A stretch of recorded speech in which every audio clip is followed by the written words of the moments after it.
Hello everyone, मैं हूं Anju Sharma. Welcome to my channel. आज हम बात करेंगे एक ऐसी वीडियो के बारे में जो आप में से बहुत सारे स्टूडेंट्स की डिमांड थी, सेरिब्रल कॉर्टेक्स।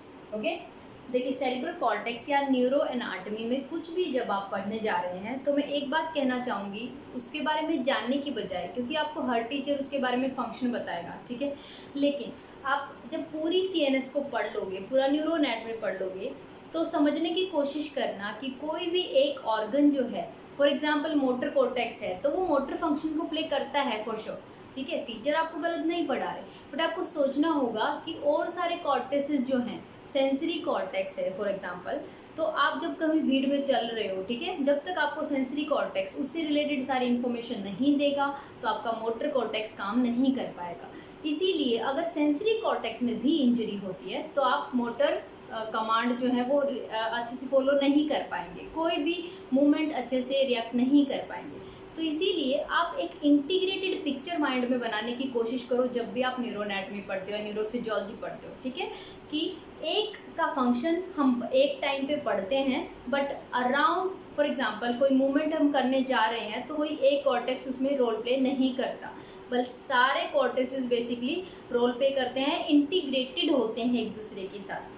अब आज हम इस वीडियो में बात करेंगे कि सेरिब्रल कॉर्टेक्स क्या होता है, उसके पार्ट्स क्या होते हैं, कौन कौन से ब्रॉडमैन एरियाज में उसे डिवाइड किया गया है, ठीक है, क्या क्या उसके फंक्शन हैं। नेक्स्ट वीडियो में हम पढ़ेंगे कि अगर लीजन होता है रिस्पेक्टिव एरियाज में, इन लोब्स में, तो क्या कॉन्सिक्वेंसेज होते हैं, बेसिकली कैसे हम उन्हें पहचानेंगे, और कुछ पार्ट हम हिस्टोलॉजी का पढ़ेंगे नेक्स्ट वीडियो में, ठीक है। आज इस वीडियो में हम जब सारे फंक्शंस पढ़ चुके होंगे तब हम बात करेंगे एक सिंगल मूवमेंट के एग्जांपल को लेके कि कैसे अल्टीमेटली सारे कॉर्टेक्सेस जो हैं वो एक दूसरे से इंटीग्रेटेड हैं। तो वीडियो को लास्ट तक जरूर देखना, ठीक है। तो शुरू करते हैं सेरिब्रल कॉर्टेक्स। ओके, तो सेरिब्रल कॉर्टेक्स, जब हम सेरिब्रम की बात करते हैं तो सबको पता है कि सेरिब्रम जो है दो हेमिस्फीयर से मिलके बना है।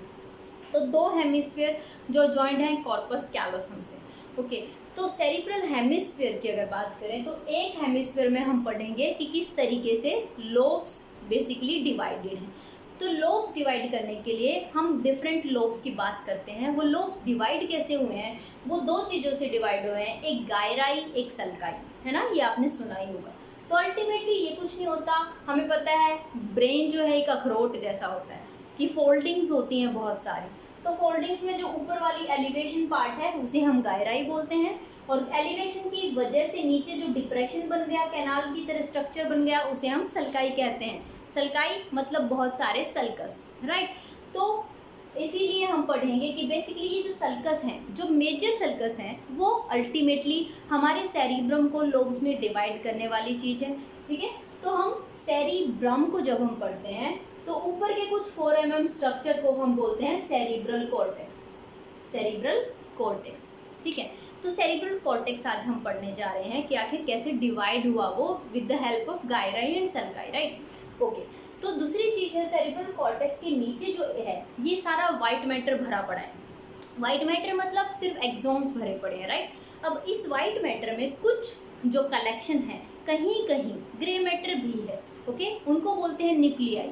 तो जो वाइट मैटर में ग्रे मैटर होता है, न्यूक्लियाई बोलते हैं उसे अगर वो CNS में है, और गैंग्लिया बोलते हैं अगर वो बाहर है CNS के। ओके, तो ये जो न्यूक्लियाई है इस एरिया में वाइट मैटर में, उन्हें बोलते हैं सब कॉर्टिकल न्यूक्लियाई। तो सब कॉर्टिकल जो स्ट्रक्चर हैं, थैलेमस हो गया, हाइपोथैलेमस हो गया, बेसल गैंग्लिया हो गया, ये सब स्ट्रक्चर जो है सब कॉर्टिकल स्ट्रक्चर्स होते हैं, ठीक है। तो आज हम इस वीडियो में पढ़ेंगे कि सेरिब्रल कॉर्टेक्स बेसिकली कैसे डिवाइडेड है और उसकी क्या फंक्शन है। ओके, तो सबसे पहली बात आपको पता होना चाहिए, ये जो ब्लैक लाइन मैंने ड्रॉ की है, ठीक है, ये है, इसे बोलते हैं हम सेंट्रल सल्कस, क्योंकि बीच में है सल्कस है, इसीलिए उसे बोलेंगे सेंट्रल सल्कस, सेंट्रल सल्कस, ठीक है। अभी सेंट्रल सल्कस जो है ये ब्रेन को दो पार्ट्स में यहाँ से डिवाइड करता है। इसे आगे वाले पोर्शन को हम बोलते हैं फ्रंटल लोब, ठीक है, और पीछे वाले इसके पोर्शन को बोलते हैं हम पैराइटल लोब, ओके, ठीक है। तो ये हो गया हमारा parietal lobe, parietal lobe, okay, और ये आगे का पोर्शन हो गया यहाँ तक हमारा फ्रंटल लोब। ओके, तो ये बात क्लियर है कि अल्टीमेटली सेंट्रल सर्कल से पहले वाले पार्ट फ्रंटल लोब है और बाद वाला पार्ट पैराइटल लोब है। ओके, इससे इसके आगे भी एक सर्कस होता है जिसे बोलते हैं प्री सेंट्रल। ये सर्कस है बेसिकली, ये इस तरह से डिप्रेशन है, ठीक है। अब ये दूसरे सर्कस तक जो एलिवेटेड पार्ट है इसे बोलते हैं गायरस, ठीक है। तो सेंट्रल सर्कस से पहले है इसलिए प्री सेंट्रल गायरस, और ऐसे ही एक गायरस यहाँ है वो सेंट्रल सर्कस के बाद में है तो इसे बोलेंगे पोस्ट सेंट्रल गायरस, ठीक है। ओके, तो अभी हम एक एक करके लोब पढ़ेंगे। पहले हम सिर्फ गायरस और सर्कस देख लेते हैं क्या आता है। एक ये आप देख रहे हैं यहाँ पे, ये लेटरल सर्कस है, क्योंकि लेटरली है इसीलिए लेटरल सर्कस बोलते हैं इसको, लेटरल सर्कस, ठीक है। इसका एक ही नाम और है सिल्वियन फिशर, ठीक है। फिशर और सर्कस सेम चीज होती है।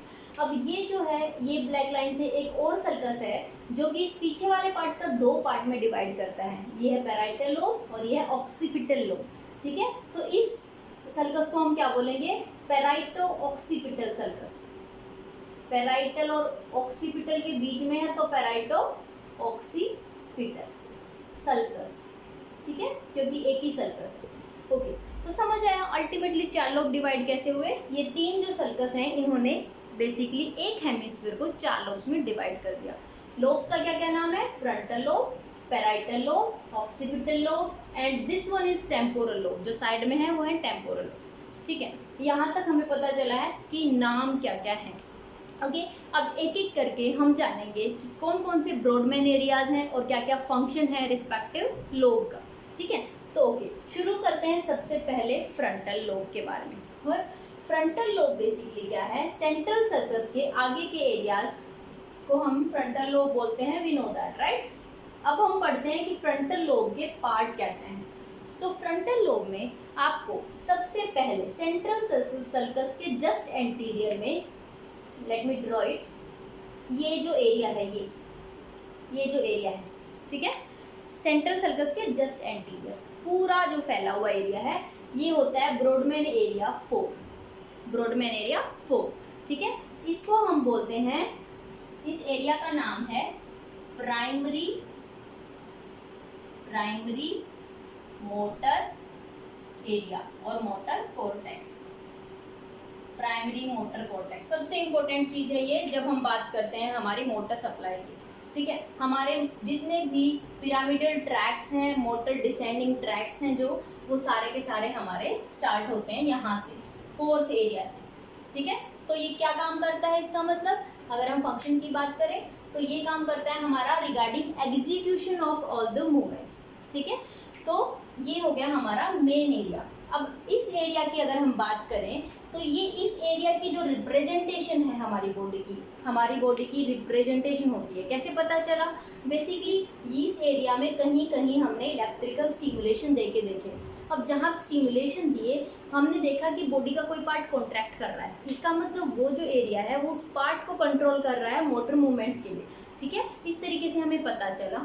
तो जब हमने पूरे एरिया को स्टिमुलस दे के देखा और देखा कि बॉडी में कहाँ कहाँ रिस्पॉन्स आ रहा है, उसके अकॉर्डिंग हमने मैपिंग की कि कौन सा एरिया कितने हमारे बॉडी पार्ट के लिए रिस्पॉन्सिबल है। तो ये बन गया हमारा होमनकुलस, मोटर होमनकुलस, ठीक है। मोटर होमनकुलस क्या बताता है कि आपका कौन सा एरिया जो है हमारे कॉर्टेक्स का, या एंटीरियरली अगर हम देखें तो एक हेमिस्फीयर का कौन सा एरिया कितने पार्ट्स के लिए डिफाइंड है पहले से, ठीक है। इसे बोलते हैं टोपोग्राफिक रिप्रेजेंटेशन, टोपोग्राफिक रिप्रेजेंटेशन, पहले से ही डिसाइडेड है कौन सा एरिया कहाँ कंट्रोल करता है, ठीक है। तो ये देखो, आप अगर ध्यान से देखो इस रिप्रेजेंटेशन में ऐसा लगता है जैसे एक ह्यूमन बीइंग को उल्टा लटका रखा है और ये पैर है, मीडियल साइड है ये हमारी, ठीक है। अगर हम पूरी ब्रेन को ड्रॉ करें तो ये कुछ ऐसा होगा, राइट, आगे से देख रहे हैं। तो ये पैर है, ये नी है, ठीक है, ये यहाँ पे हिप जॉइंट है, फिर ये शोल्डर जॉइंट है, ठीक है, फिर ये आर्म है, हाथ है ये, ठीक है। ये देखो आप, लिप्स का एरिया बहुत ज़्यादा है, हेड का एरिया बहुत ज़्यादा है, टंग का एरिया बहुत ज़्यादा है, हैंड, फेस और टंग का एरिया बहुत ज़्यादा है, बाकी बॉडी पार्ट बहुत कम है ना। ये बेसिकली क्या डिसाइड करता है कि हमारी मोटर मूवमेंट्स में जो मूवमेंट सबसे ज़्यादा होंगी उतना ही एरिया उसके लिए ब्रेन में होगा, ठीक है। तो ये हो गया होमनकुलस अबाउट प्राइमरी मोटर कॉर्टेक्स। इसके अलावा हमारे पास क्या होता है, बेसिकली इसी के जस्ट एंटीरियर में है एक एरिया 6, ठीक है, एरिया 6। उसको क्या बोलते हैं, दो एरियाज होते हैं उसमें, एक होता है प्री मोटर एरिया और एक होता है सप्लीमेंट्री मोटर एरिया, ठीक है। Pre motor area, pre motor cortex, ठीक है, प्री मोटर एरिया और सप्लीमेंट्री मोटर एरिया, सप्लीमेंट्री। अब ये जो प्री मोटर और सप्लीमेंट्री मोटर एरिया होता है, इसका क्या काम होता है, ये थोड़ा सा इम्पोर्टेंट पार्ट है जो आपको पता होना चाहिए। ये बेसिकली कॉम्प्लेक्स मूवमेंट्स की प्रोग्रामिंग में हेल्प करता है। अब वो कैसे, देखो बेसिकली क्या होता है, ये जो एरिया है, ये प्री मोटर एरिया जो है, यहाँ पे जब सेंसेशन आती है पैराइटल लोब में, तो सारी की सारी सेंसेशन यहाँ तक आ रही होती है, ठीक है, ताकि वो पता कर सके अल्टीमेटली कि हमारी हाथ की पोजीशन कहाँ है, हम कहाँ हैं, हमारी बॉडी के सारे बॉडी पार्ट्स कहाँ हैं। बेसिकली फॉर एग्जांपल, आप एग्जांपल ले सकते हैं, फॉर एग्जांपल आपको एक बॉल कैच करनी है, ठीक है, तो एक बॉल आ रही है और वो आपको कैच करनी है, आपको ये भी देखना है कि आपको कितना पीछे होना चाहिए, आपको हैंड्स का भी कोऑर्डिनेशन करना है, आपको ये भी पता होना चाहिए कि आपके हैंड्स कहाँ हैं, आप कैसी जगह पे खड़े हैं, पैर से भी प्रोप्रियोसेप्टिव इनपुट आना चाहिए, ठीक है, आपका विजुअल इनपुट भी आना चाहिए। तो सारे इनपुट्स को अल्टीमेटली ये यहाँ एसोसिएट करता है, इकट्ठा करता है, और फिर ये जो है 6th एरिया, ये 4th को कमांड देता है कि ये परफेक्ट मूवमेंट है, समझ आए। तो ये अल्टीमेटली प्रोसेसिंग करता है मूवमेंट की, प्रोग्रामिंग करता है टू एंड कमांड करता है प्राइमरी मोटर कॉर्टेक्स को, समझ आया। तो बेसिकली ये है हमारा प्री मोटर और सप्लीमेंट्री एरिया, इसे एसोसिएशन एरिया भी बोलते हैं।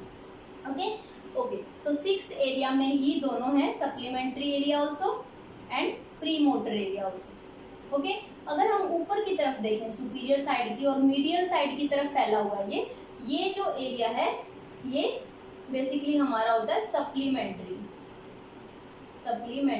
मोटर एरिया, इधर ऐसे फैला होता है। ओके, तो प्री मोटर एरिया और सप्लीमेंट्री मोटर एरिया हमने कर लिया है। उसके अलावा हमें फ्रंटल कॉर्टेक्स में क्या पता होना चाहिए, तो मोटर मूवमेंट से रिलेटेड यही था। उसके अलावा यहाँ पे एक और एरिया होता है जो कि एरिया 8 होता है, जिसमें हम बोलते हैं, यहाँ मैं आई ड्रॉ कर देती हूँ, बेसिकली ये थोड़ा सा सुपीरियर साइड होता है actually. Let me draw it again. यहाँ कुछ यहाँ होता है ये एरिया 8 होता है। आई ड्रॉ कर रही हूँ क्योंकि इसका नाम है हमारा फ्रंटल आई फील्ड,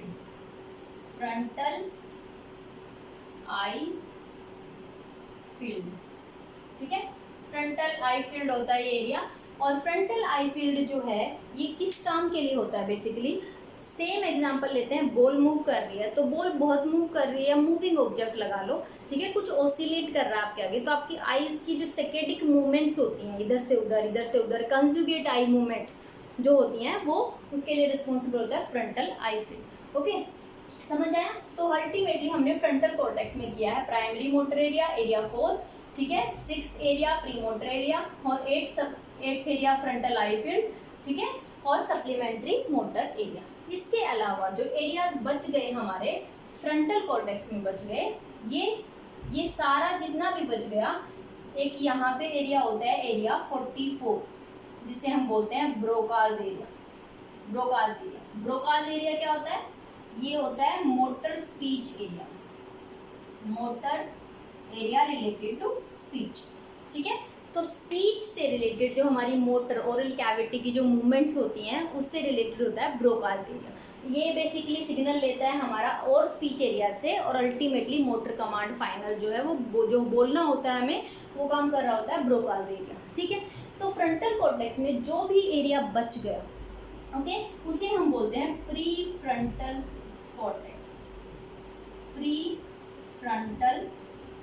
कॉर्टेक्स, ओके। ये जो एरिया बच गया, ये एरिया क्या है, 8 तक आ चुका है, अब 9, 10, 11, ठीक है, 45 से 47 तक, और एरिया 24। तो ये बेसिकली है हमारे pre frontal cortex. Pre frontal cortex का क्या रोल है हमारी बॉडी में, प्री फ्रंटल कॉर्टेक्स बहुत इंपॉर्टेंट चीज़ है। ये बेसिकली वो एसोसिएशन एरिया है जो हमारे पूरे रेस्ट ऑफ द कॉर्टेसेस के एरियाज के साथ कनेक्टेड होता है, इंटीग्रेटेड फंक्शन प्ले करता है। किस चीज़ से रिलेटेड फंक्शन प्ले करता है, ये सबसे इम्पोर्टेंट एरिया है जो कि हमारे बिहेवियर के लिए रिस्पॉन्सिबल होता है।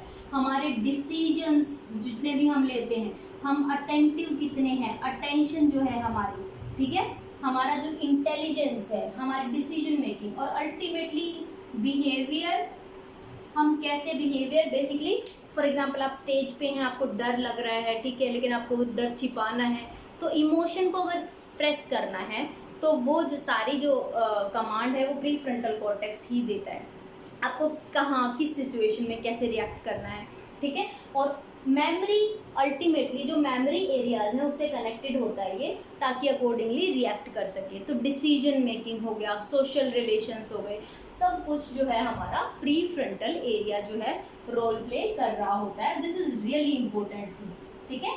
ये हमारा लेटेस्ट डेवलप्ड एरिया है जो हमें एनिमल से अलग करता है, प्री फ्रंटल एरिया, जिसकी वजह से हम डेवलप्ड स्पीसीज माने गए हैं from animals, okay.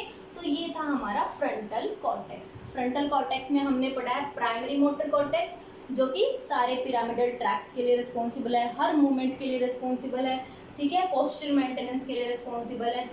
Then प्रीमोटर area और सप्लीमेंट्री एरिया, जो कि कॉम्प्लेक्स मूवमेंट्स की प्रोग्रामिंग के लिए, जितनी फाइन मूवमेंट हो, जितना बैलेंस चाहिए, वो सारी मूवमेंट्स हमारी हेल्प करेंगे प्रीमोटर एरिया। और अल्टीमेटली आज मैं बोल रही हूँ कि फ्रंटल कॉर्टेक्स मूवमेंट से रिलेटेड है, बट इसका मतलब ये नहीं है कि दूसरे, अब आपने ये भी सुना होगा कि बेसल गैंग्लिया जो है वो मूवमेंट्स को इनिशिएट करता है।